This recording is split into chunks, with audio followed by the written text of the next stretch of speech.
Bueno, aprovecho entonces que me toca primero para hacer una especie de contextualización. Les cuento, yo trabajo con un poco las estadísticas de empleo, de trabajo, de salarios. Quería aprovechar, digamos, el nombre del coloquio, ¿no?, que dice Balance y retos para avanzar en derechos laborales para las asalariadas agrícolas. Y el tema de asalariadas creo que es muy relevante. Estamos viendo que es una relación de dependencia, ¿no es cierto?, con un empleador. Y me pareció relevante entrar a picar ahí un poquito a ver quiénes son estas trabajadoras, estas asalariadas agrícolas, ¿no? Entonces, ¿qué es lo primero que uno piensa en la agricultura, en el trabajo en la agricultura? Una actividad cíclica, ¿no es cierto?, estacional, ¿no?, que se caracteriza en general por condiciones laborales precarias, salarios bajos, como ustedes saben, ¿no?, y lamentablemente baja organización sindical. Y eso es lo que nos presenta hoy día y sigue estando, y como mencionaba también Alicia, digamos, en un escenario que presenta muchos desafíos aún, ¿no? Entonces, para empezar, si uno mira el último trimestre de verano, ¿no?, de la Encuesta Nacional de Empleo, que es de diciembre de 2015, febrero de 2016, puede observar que son 779.000 trabajadores y trabajadoras que están en el área de la agricultura, ¿no?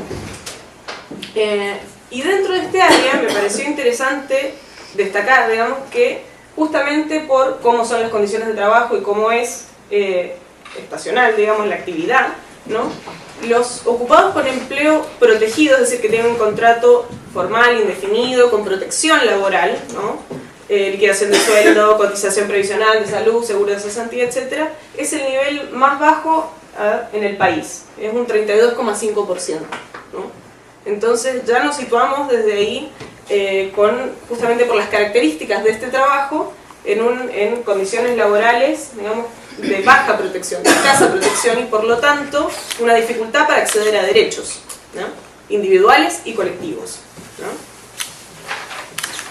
Bueno, si observamos además los salarios, después del servicio doméstico, y que podríamos decir las trabajadoras del servicio doméstico, porque son 98% mujeres, si uno observa también esa rama, el salario promedio de la agricultura es el más bajo a nivel nacional, ¿no? Salió hace muy poquito la nueva encuesta suplementaria de ingresos, la NESI, del 2015, ¿no? Y eso nos dice que el promedio líquido de trabajadores y trabajadoras de la agricultura es 308.000 pesos al mes, ¿ya?, versus el promedio nacional, que está aproximadamente en los 505.000 líquidos, ¿ya? Y además, si entramos en detalle, si vemos la mediana, que uno dice dónde está el techo en la mitad, ¿no es cierto? El 50% de los trabajadores agrícolas gana menos de 241.000 pesos, ¿ya?, líquidos, y el 70% gana menos de 301.000 pesos líquidos al mes, ¿no? Entonces estamos hablando, como digo, de salarios sumamente bajos, ¿ya? ¿Y qué es lo que llama la atención acá? Uno podría decir, hace 50 años, reforma agraria, bueno, se supone que el campo se modernizó, ¿no?, que ha cambiado la forma de producir, ¿no?, la forma de hacer las cosas. Entonces tenemos dos áreas: por un lado una reestructuración productiva, una modernización de la producción agrícola, y por otro lado tenemos las relaciones laborales. Y parece, desde mi punto de vista, digamos, esta reestructuración productiva, esta modernización de las condiciones de producción han sido sumamente prolíficas, digamos, y rentables, digamos, para los empresarios del campo, los empresarios agrícolas, y sin embargo las relaciones laborales no se han modernizado en absoluto, sino que se ha pasado, digamos, del inquilinaje a la asalarización, ¿no?, la salarización del campo. O sea, ¿qué estamos diciendo? Que la modernización de las relaciones laborales del campo es percibir un salario. Eso es, que ya no dependemos, ¿no es cierto?, ya no hay que vivir la relación de inquilinaje y también el obligado, ¿no es cierto?, que estaba ahí dependiendo del inquilino, etc. Como ya no tenemos eso y se percibe un salario a cambio del trabajo, ¿eso es una relación laboral moderna? No, ¿no?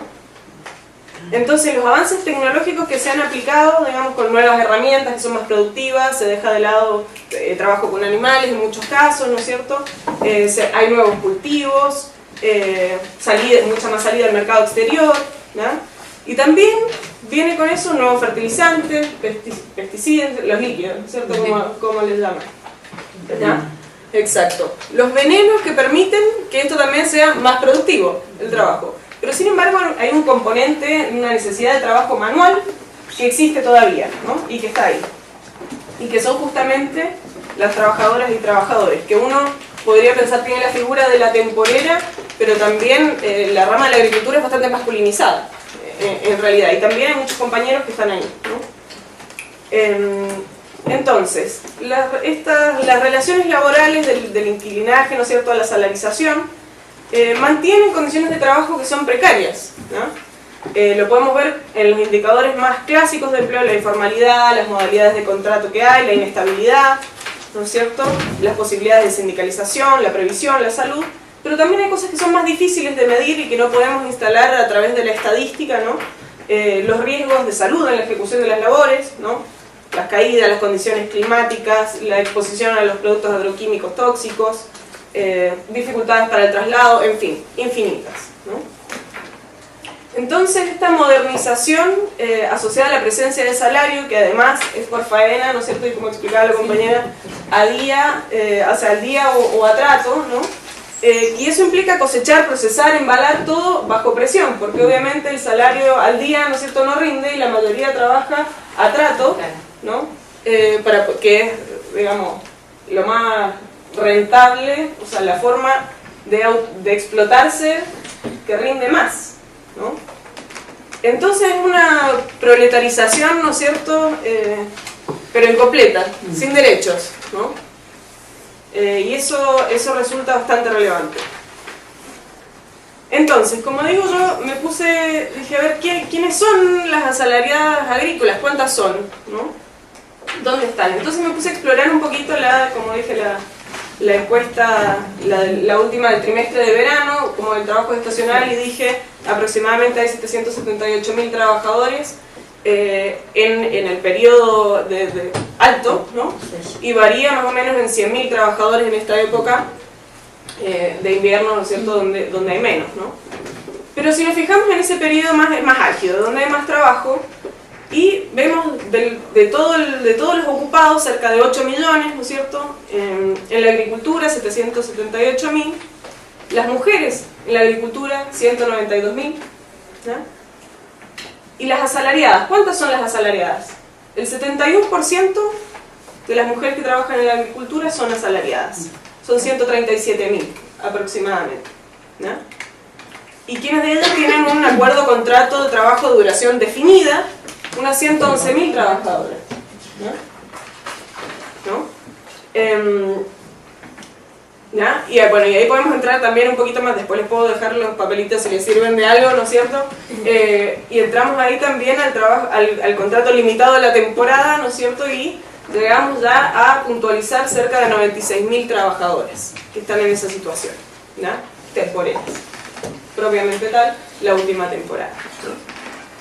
Pero también me pareció interesante ver y cuestionar, y como decía al principio, tomar esto de las asalariadas, porque también el empleo por cuenta propia, ¿qué es eso?, ¿no?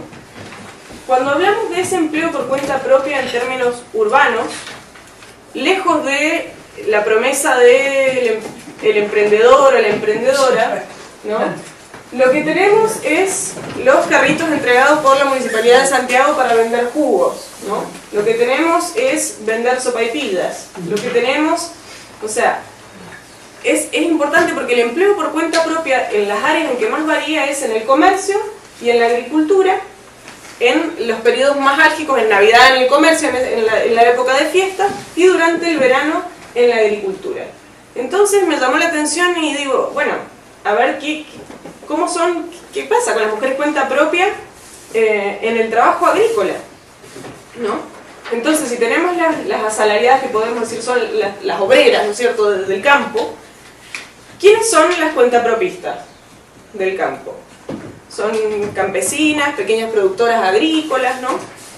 Pero cuando uno entra más, a hilar más fino, y que es algo que los datos no necesariamente nos acompañan, sabe que esto pregunta por digamos, la encuesta pregunta por el empleo principal. ¿Y qué pasa con las asalariadas cuentapropistas? ¿Qué es lo que define a un cuenta propia? Que se autoemplea, ¿no? O sea, que no puede, o que no tiene, digamos, ningún empleado a sueldo o salario, a su cargo, ¿no? Se autoexplota, ¿ya? Y tiene, digamos, la propiedad de algún pequeño medio para hacerlo, por ejemplo, alguna cosecha, ¿no?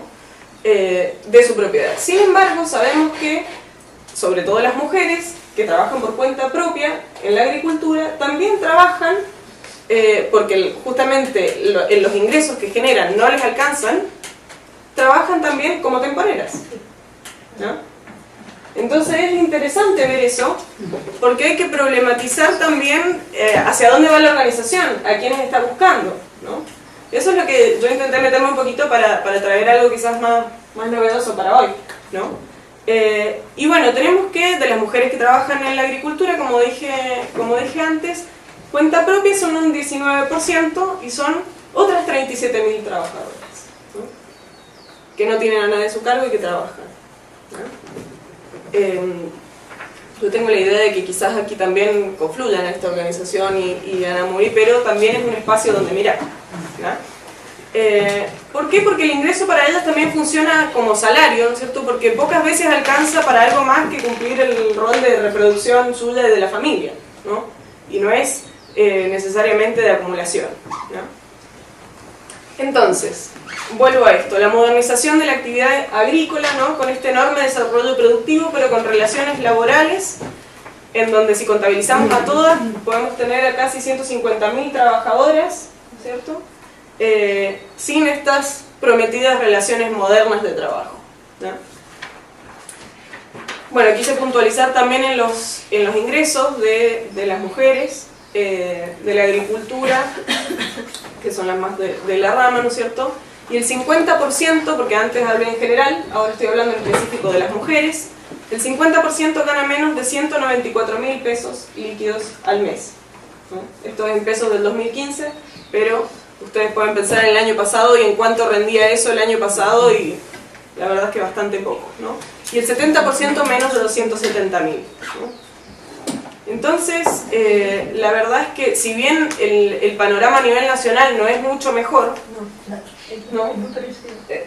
Exacto, pero puede ver que para las mujeres sobre todo es una rama pauperizante y precaria, ¿no es cierto?, empobrecedora, ¿no? Y bueno, la verdad es que al enfrentar eso a la tasa de sindicalización, ¿no es cierto?, que uno puede observar de las mujeres en particular en este área un 4,5%, un poquito más organizadas que los hombres, pero si ustedes se fijan, o sea, es de las tasas más bajas a nivel nacional también, de organización sindical, ¿no? Y eso, y las dificultades de organización que hay, ¿no es cierto?, traen a colación pensar qué formas nuevas de organizarse o qué estrategias de afiliación se pueden ocupar, ¿no es cierto? Porque, o sea, la cantidad de personas, ¿no es cierto?, en total, la población afiliada, digamos, acá tengo el detalle, el total son cerca de 27.000 personas, pero dijimos que teníamos 150.000 solo mujeres, ¿no? Entonces, ¿cómo se llega para allá? ¿Cómo se llega hasta ahí? Entonces, ¿qué ofrece hoy la legislación, ¿no?, para ese 4,5% de trabajadoras que quieren y buscan, a través de, obviamente, la acción colectiva, ¿no?, como forma más efectiva de mejorar sus condiciones de trabajo? Hoy día tenemos la negociación semi-reglada con el actual 314 bis A y B, ¿no?, sin derecho a huelga legal, sin fuero, ¿no es cierto? Tenemos condiciones precarias y para ejercer el derecho colectivo del trabajo, y uno podría decir tratar de mejorar desde ahí estas condiciones de las que he hablado, y ustedes van a hablar mucho más en detalle, ¿no? Y con la reforma laboral, la verdad que las noticias no mejoran, ¿no? Se ofrece, digamos, ahora, bueno, eso supongo que lo verán con el abogado después, mejor más tarde, ¿no? Pero o el nuevo 314, que va a ser una negociación no reglada, o un nuevo título que se llama, ¿no? Que es un nuevo procedimiento especial, ¿cierto? Que va a cambiar algunas condiciones para negociar, pero pone trabas en que obviamente, por ejemplo, las empresas están obligadas a negociar solo en el caso que la obra o faena transitoria tenga una duración superior a 12 meses. Si estamos hablando de un trabajo estacional, ¿cómo vamos, ¿no es cierto?, a pensar en eso? Y además la manipulación a que se presta, porque yo puedo, ¿no es cierto?, digamos, armar la obra faena y poner que va a durar 11 meses y después inicio otra con un mes. O sea, la verdad que sigue siendo totalmente favorable al empleador, ¿no? Y de todas maneras no hay derecho a fuero ni a huelga legal. Entonces, ¿cuál va a ser el cambio? Si hasta ahora, con la semi-reglada, por ejemplo, que es una dificultad ya desde ahora, que tiene que estar lista, ¿no es cierto?, la negociación 30 días antes de que empiece la faena. Eso es ahora, ¿no es cierto?, que ya es una locura. Bueno, entonces dijeron, con la reforma vamos a mejorarlo, y una vez que se inicie la faena, ¿no es cierto?, las trabajadoras o los trabajadores pueden presentar un convenio y el empleador tiene que responder, como se dice acá, ¿no es cierto?, pero no está obligado a negociar, a menos que como dije, la obra faena dure más de 12 meses, ¿no? Entonces, o sea, esa obligación, y claro, y que es el otro área que podríamos decir que más se parece, ¿no?, con la estacionalidad del trabajo, ¿no? Entonces, bueno, como dije, tampoco va a haber derecho a huelga legal ni a fuero, ¿no?, para los dirigentes ni los participantes, ¿no? Entonces, la verdad es que ese panorama no es auspicioso, y cabe la pregunta de si es la oportunidad, estas reformas laborales, para seguir buscando algo por ahí, o está fuera de la legalidad la forma en que se puede negociar, ¿no? Porque la verdad es que por ahí no avanzamos, y de aquí a que tengamos una nueva coyuntura, ¿no es cierto?, para meter estos temas, no sabemos cuándo es, ¿no? Y con el nivel de sindicalización y de fuerza de la organización colectiva, entonces hay que tender hacia eso, pero es algo que hay que pensar también, hacia dónde se enfoca la fuerza, ¿no? Entonces, para cerrar, y en pos, ¿no es cierto?, pensando en mejorar los derechos laborales, quizás habría que pensar, como dije, el empleo en el campo, en la agricultura, tiene distinciones respecto del trabajo urbano, ¿no es cierto?, aunque ocupemos las mismas categorías, ¿no es cierto?, quienes trabajamos con empleo, para poder dar cuenta de ese trabajo. Entonces quizás es necesario hacer una distinción de la precariedad laboral rural, reconocer esa especificidad, ¿no es cierto?, a la hora de pensar, por ejemplo, un nuevo estatuto o cómo se va a trabajar eso, ¿no? Identificar también a los compañeros y compañeras de lucha. Por ejemplo, son, como dije antes, las cuentapropistas agrícolas también asalariadas precarizadas, ¿no? Están dentro de eso, aunque la estadística no lo mencione así, ¿no es cierto? También, ¿cuáles son las estrategias de afiliación de aquellos trabajadores que no están en situaciones de producción en las cuales hay grandes contingentes, ¿no es cierto?, de trabajadores que se reúnen, ¿ya? Porque no siempre están todos juntos. ¿Cómo se avanza por ahí, ¿no? ¿Y qué cabida tienen otras formas de organización sindical, por ejemplo, que agrupen a otro tipo de trabajadores también, pensando, por ejemplo, quizás en la cadena productiva, que encadena, ¿no es cierto?, a los trabajadores agrícolas? ¿Por qué no? También se le puede dar una mirada, ¿no? Y por último, también uno dice, bueno, pero no nos podemos quedar en una mirada gremial, ¿no? Porque estamos hablando de trabajadoras asalariadas, ¿no es cierto?, dependientes. Entonces, ¿cómo pensamos también en la solidaridad de clase, ¿no? ¿Cómo avanzamos hacia allá?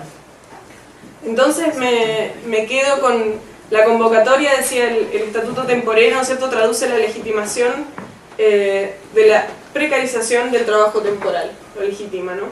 Y bueno, yo creo que esto se relaciona, ¿no es cierto?, con la desigualdad, sabiendo que la desigualdad existe porque alguien se apropia del trabajo de otro, o sea, porque hay explotación, ¿no? Entonces, la verdad es que creo yo que el carácter, digamos, más o menos sostenible de la desigualdad depende no solo del aparato represivo, ¿no? Y tal vez, por sobre todo, ¿no?, de la eficacia del aparato de justificación, ¿no? Entonces, la cuestión central está en la justificación de la desigualdad, mucho más que a su magnitud como tal, ¿no? No importa si somos un poquito desiguales, somos desiguales. Y si la legislación viene a legitimar eso, entonces es algo que hay que combatir. Eso. Gracias, compañeros.